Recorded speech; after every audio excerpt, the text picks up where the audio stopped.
It was just before midnight when the millionaire's sleek black sedan rolled to a halt in front of the park gates.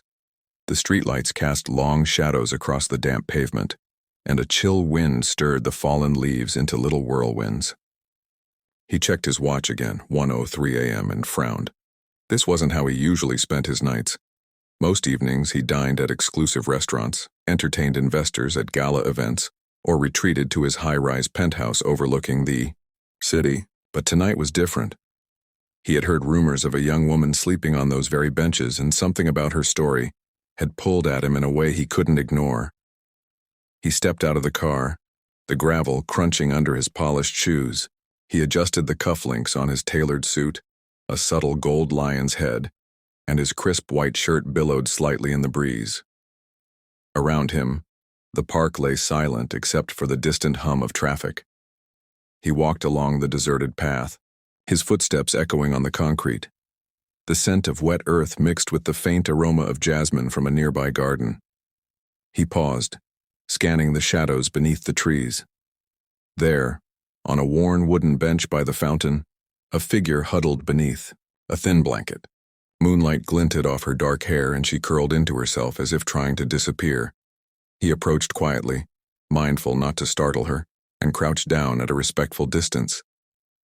"Are you okay?" he asked, his voice soft but clear. She looked up startled, revealing wide eyes rimmed with exhaustion. Her cheeks were flushed from the cold, and her lips trembled ever so slightly. She offered him a hesitant smile. "I'm fine," she whispered, though her tone betrayed the lie. His brow furrowed. "It's freezing out here. You shouldn't be sleeping on a bench." She shrugged, pulling the blanket tighter around her shoulders. "I don't have anywhere else to go." He studied her face.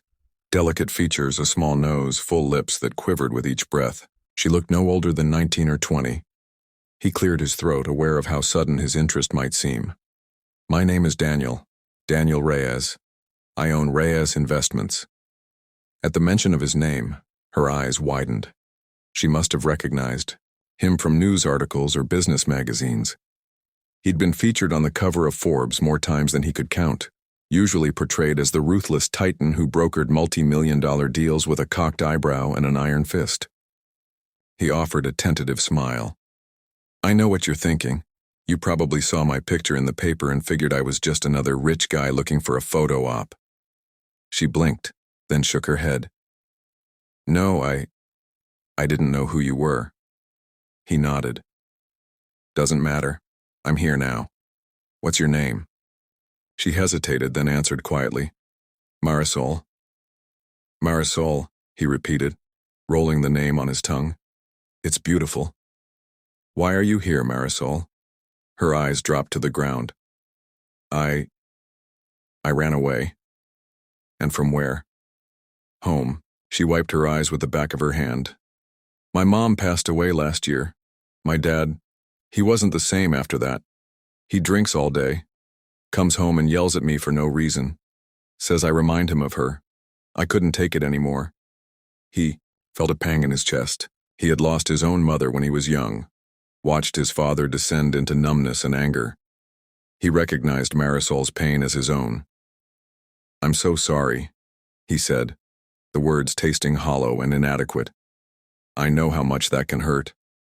She nodded, tears spilling over. "I tried to stay with my aunt, but she said she couldn't afford to keep me. She has 3 kids of her own. I couldn't blame her."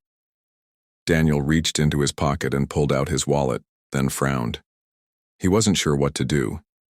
Handing her money felt condescending. He needed a plan.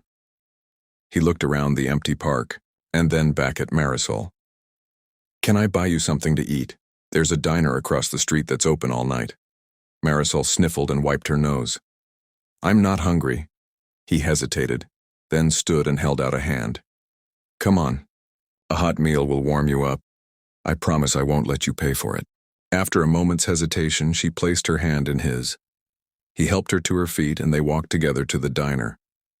The bell above the door jingled as they entered, and the smell of coffee and bacon filled the air. A lone waitress glanced up from her counter seat. "What can I get you?" she asked.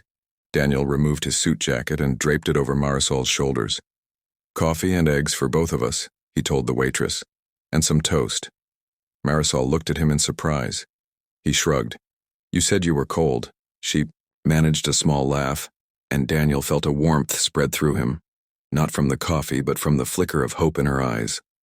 They sat across from each other in a booth, the vinyl seats creaking as they settled in. Daniel ordered them more food, pancakes and sausage, and watched as Marisol's face lit up with each bite. After a while, he leaned forward. Tell me how you survive out there. She paused, chewing thoughtfully. I find work when I can. Cleaning offices at night, delivering newspapers at dawn. I shower in public restrooms or at the gym when they let me. I try to save money for a room, but it's hard. Apartments cost so much. Daniel nodded, appalled. That shouldn't be happening in this city. No one should have to live like that. Marisol shrugged, her shoulders slumping. Some people just get left behind. Daniel felt a surge of anger. This was unacceptable. He cleared his throat. I want to help you, Marisol. Real help. A place to stay. A job that pays a living wage. She stared at him, disbelief etched on her face. Why would you do that? He considered how to explain. Because I remember what it was like to feel forgotten. Because no one should ever have to sleep on a park bench, because you deserve a chance. Marisol's eyes filled with tears again. She studied him, searching for hidden motives. After a long moment, she whispered, Okay. Daniel reached into his pocket and handed her his business card. Call me. I'll have someone pick you up tomorrow morning. I'll arrange everything. She took the card with trembling fingers. Thank you. They finished their meal in silence, the weight of what was to come settling around them. When they left the diner, the sky was lightening with the first hints of dawn. Daniel hailed a cab and helped Marisol inside. Before she got comfortable, he handed her an envelope. Open that when you get home. She nodded and tucked it into her coat pocket. The cab pulled away and Daniel watched it go until it disappeared around the corner.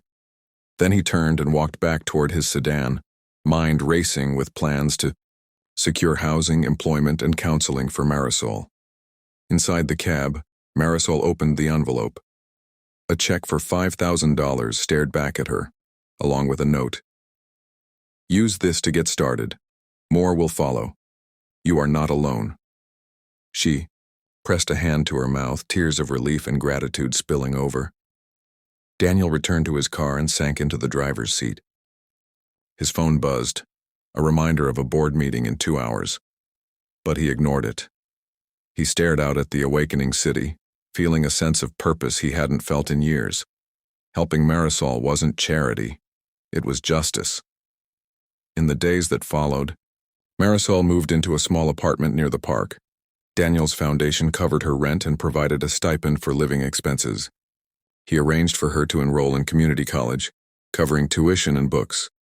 He hired her on part-time at one of his firms, paying her twice the usual wage. She thrived under the structure, her confidence growing with each passing day. She painted her room bright yellow, hung pictures of sunsets on the walls, and bought a small potted plant that she named Hope.